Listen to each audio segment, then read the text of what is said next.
안녕하세요. 해운대 백병원 신장내과에서 진료하고 있는 여러분의 평생 건강주치 이유진, 허창민입니다. 와!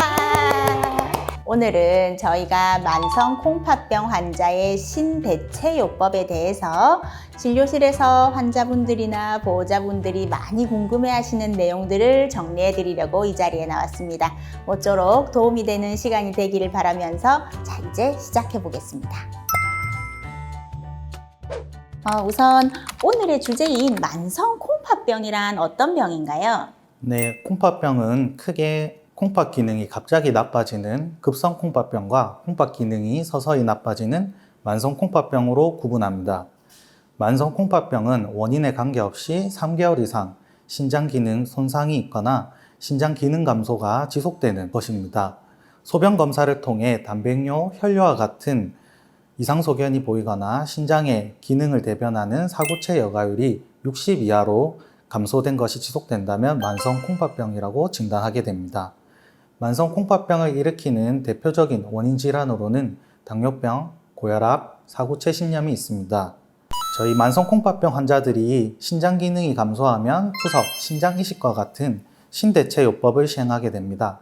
많은 환자분들이 진료실에서 신대체요법에 대해서 궁금해 하실 텐데요. 어떤 경우에 신대체요법이 필요할까요? 만성 콩팥병은 환자의 사구체 여과율에 따라 크게 5단계로 구분을 하게 됩니다. 만성 콩팥병 중에서 사구체 여과율이 15 미만인 경우를 5단계라고 이야기를 하게 되고, 수치상 5단계가 되었다고 바로 투석을 시작하고 이러는 게 아니라 전해질이 조절이 안 되거나 부종이 조절이 안 되거나 아니면 울렁거리거나 의식을 잃는 등의 요독 증상이 너무 심한 경우에 저희가 투석을 시작을 하게 됩니다. 이런 신대체요법은 말 그대로 신장 기능을 대체하는 치료 방법인데, 크게 투석과 이식으로 나눌 수가 있고, 투석에는 혈액투석과 복막투석 두 가지 종류가 있습니다.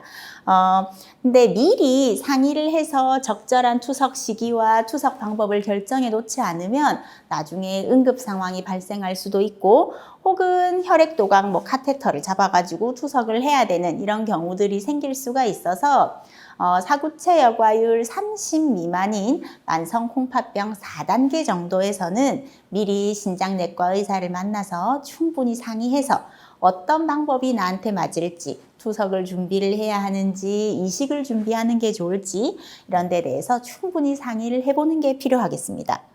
제가 진료실에서 진료를 하다 보면 환자분들이 가장 궁금해하시는 부분이 혈액투석과 복막투석, 투석이 있다는 건 아는데 어떤 방법이 나한테 더 맞는지, 어떤 게 더 좋은지 이런 걸 잘 많이 궁금해하시는 것 같아요. 그래서 투석 방법에 대해서 조금 더 자세히 설명해 주실 수 있으실까요? 네, 혈액투석과 복막투석은 각각의 시행 방법이 조금 다르게 되고 각각의 특징과 그리고 장점과 단점이 있습니다.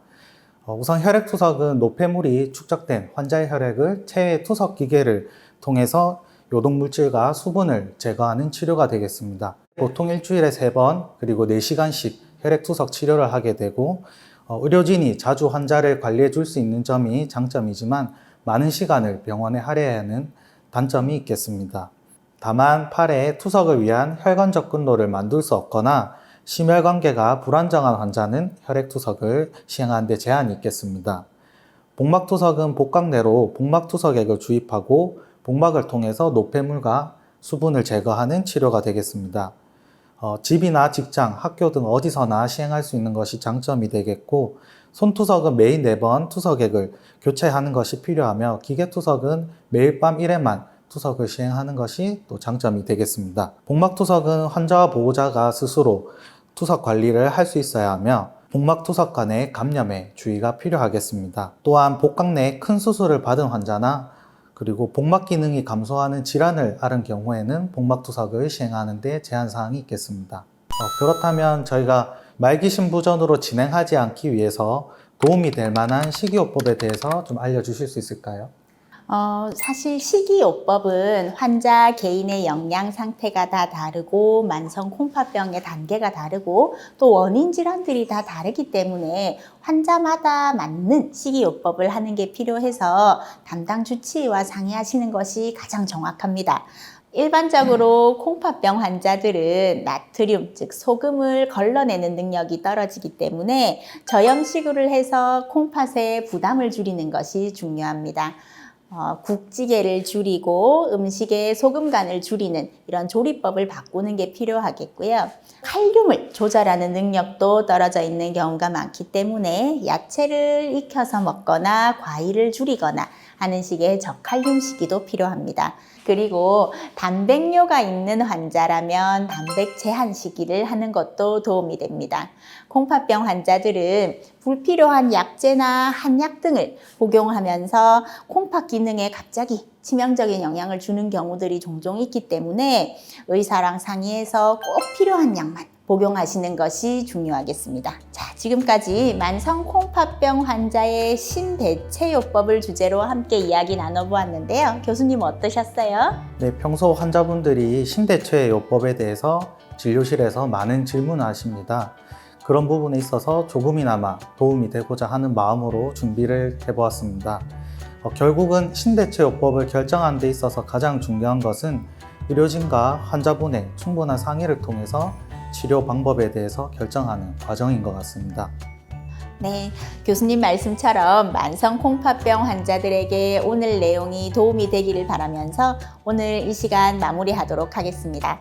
저희는 신장질환 환자분들의 평생 건강주치 이유진, 허창민이었습니다.